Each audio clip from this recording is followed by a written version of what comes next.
मित्रांनो नमस्कार. मनोगत मध्ये आपले मनपूर्वक स्वागत. मित्रांनो, मंत्र्याच्या वर्तनाबाबत कारवाई न केल्यास आपण काही केलं तरी चालतं असा चुकीचा संदेश जाईल आणि त्यातून कोडगेपणा निर्माण होईल.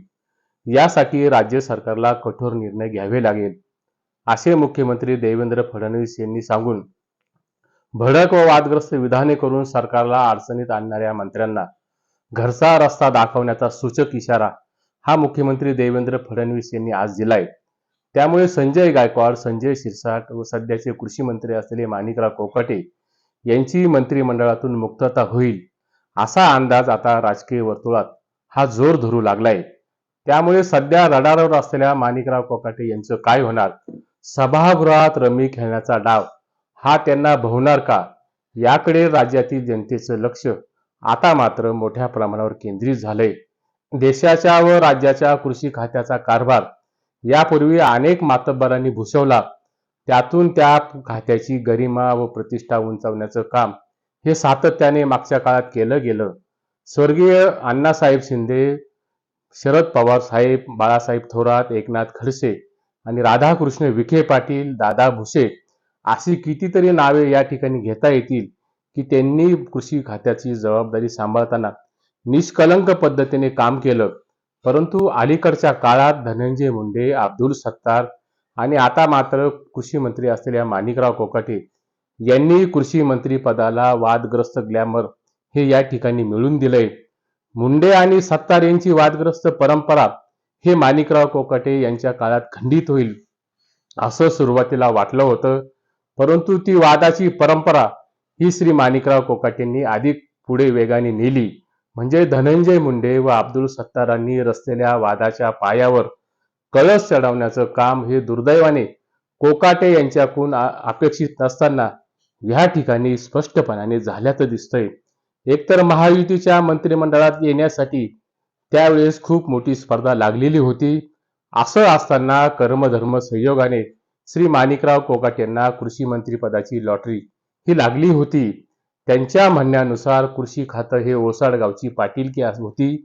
परंतु त्या ओसाड गावच्या पाटीलकीला नंदनवन फुलवण्याची खूप मोठी जबाबदारी आणि संधी ही श्री कोकाटे यांच्याकडे आलेली होती. तथापि प्रत्येक महिन्याला वादग्रस्त विधान करण्याची व वादात राहण्याचा चंग हा त्यांनी बांधला.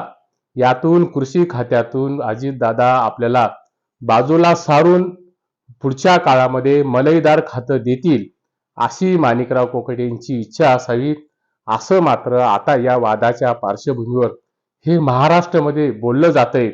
पण मलईदार खातं सोडा, आता मात्र मंत्रिपदावर पाणी सोडावं लागेल अशी वेळ कृषी मंत्री माणिकराव कोकाटेंवर ही या ठिकाणी येऊन ठेपली आहे. महायुतीच्या सरकारला जवळपास 8-8.5 महिन्यांचा कालावधी हा पूर्ण होईल. सरकार स्थापनेपासून महायुतीचे सरकार बेफाम विधानं व वादग्रस्त वर्तणुकीमुळे बदनामीच्या चक्रव्यूहात हे सरकार मात्र पूर्णपणे अखंडरित्या बुडालेलं दिसतंय. संजय गायकवाड, संजय शिरसाट व श्री माणिकराव कोकाटे यांच्यामुळे महायुती सरकारवरील बदनामीचा डाग हा अधिक घट्ट होताना दिसतोय.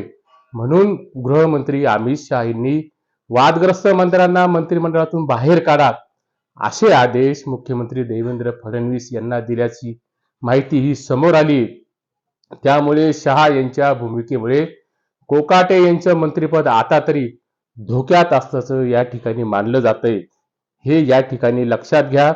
त्यामुळे भाजपकडे आज संख्याबळाचं बहुमत जरी असलं तरी त्यातून उद्या एकनाथ शिंदे आणि अजित पवार जरी बाहेर पडले तरी महायुतीच्या म्हणजे भारतीय जनता पक्षाच्या सरकारला अजिबात धोका संभवत नाहीत. म्हणून मित्रपक्षांचे फाजील लाड करू नका.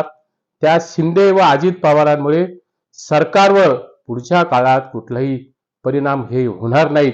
त्याच सरकार भिकारी असल्याचा श्री माणिकराव कोकाटे यांच्या विधानाचा वर्मी घाव हा राज्याचे मुख्यमंत्री म्हणून देवेंद्र फडणवीस यांच्या सन्मानावर बसल्याचं या ठिकाणी मानलं जातंय.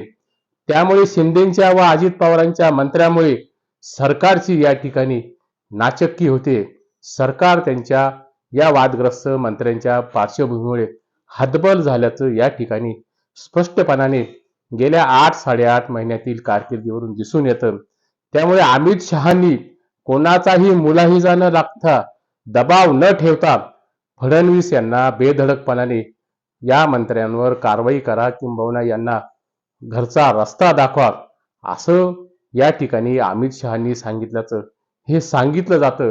त्यामुळे मुख्यमंत्री देवेंद्र फडणवीस व अजित पवार हे माणिकराव कोकाटे यांना आणि त्यांच्या बरोबर असलेल्या अन्य वादग्रस्त मंत्र्यांना पाठबळ देतील असं या ठिकाणी अजिबात तरी वाटत नाही.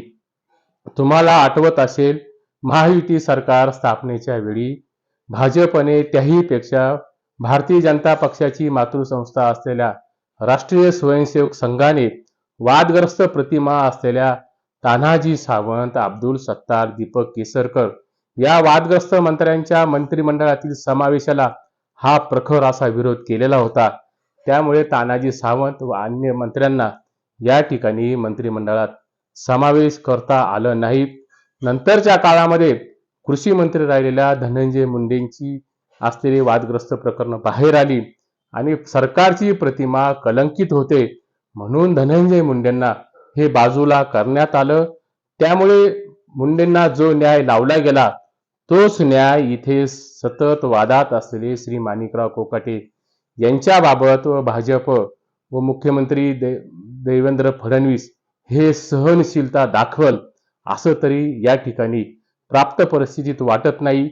त्यामुळे राजकारणात काही निर्णय चुकतात, त्याचे परिणाम हे देखील भोगावे लागतात. त्यामुळे त्याचा फटका उद्याच्या स्थानिक स्वराज्य संस्थांच्या निवडणुकीत बसू नये म्हणून मुख्यमंत्री देवेंद्र फडणवीस हे राज्य सरकारचे प्रमुख म्हणून पुढच्या काळामध्ये श्री माणिकराव कोकाटे यांच्याबाबत कठोर भूमिका घेतीलही हे कुठेतरी या ठिकाणी लक्षात घ्या. एखादं दुखणं विकोपाला गेलं की वेळीच शस्त्रक्रिया ही करावी लागते, नाहीतर ते दुखणं बळावतं आणि त्याचे गंभीर असे परिणाम हे भोगावे लागतात. हे चाणाक्ष व मुत्सद्दी असलेल्या मुख्यमंत्र्यांना चांगलं ठाऊक असल्याने कुठला चेंडू सोडायचा आणि कुठला चेंडू टोलवायचा हे मुख्यमंत्र्यांना पक्क ठाऊक आहेत, पक्क असं माहीत आहे. त्यामुळे श्री माणिकराव कोकाटे यांनी तर विरोधकांना व मुख्यमंत्र्यांना हा फुलटॉस चेंडू दिल्याने तो चेंडू सीमारेषेच्या बाहेर फेकला गेला तर अजिबात आश्चर्य वाटण्याचं कारण नाही. असंच काहीसं श्री माणिकराव कोकाटे यांच्याबाबत या ठिकाणी खूप मोठ्या प्रमाणावर घडण्याची शक्यता दिसते. एकूणच जबाबदारीने वागण्याचा धडा हा कुठल्याही शालेय अभ्यासक्रमाच्या पाठ्यपुस्तकात शिकवला जात नाही, तर तो आयुष्य जगत असताना, विशेषतः राजकीय आयुष्य जगत असताना तो धडा मात्र आपोआप शिकला जातो. श्री माणिकराव कोकाटे हे फक्त सिन्नर विधानसभा क्षेत्राचे आमदार नाहीत, तर एक जबाबदार कॅबिनेट मंत्री आहेत. ते संपूर्ण महाराष्ट्राचे मंत्री आहेत. याचे भान लाली पावडर लावलेल्या आणि सत्ता सुंदरीच्या विळख्यात सापडलेले श्री माणिकराव कोकाटे यांना त्यातून बाहेर पडता आलं नाही, एवढंच आपण या ठिकाणी म्हणू शकतो. बघूया श्रावणी सोमवारच्या पहिल्या दिवशी श्री माणिकराव कोकाटे यांच्या सत्तेचं जहाज हे बुडतं किंवा तरतं हे आपल्याला पुढच्या काळात दिसेल. तुर्तास एवढेच. व्हिडिओला लाईक करा, चॅनेलला सबस्क्राईब करा. नमस्कार.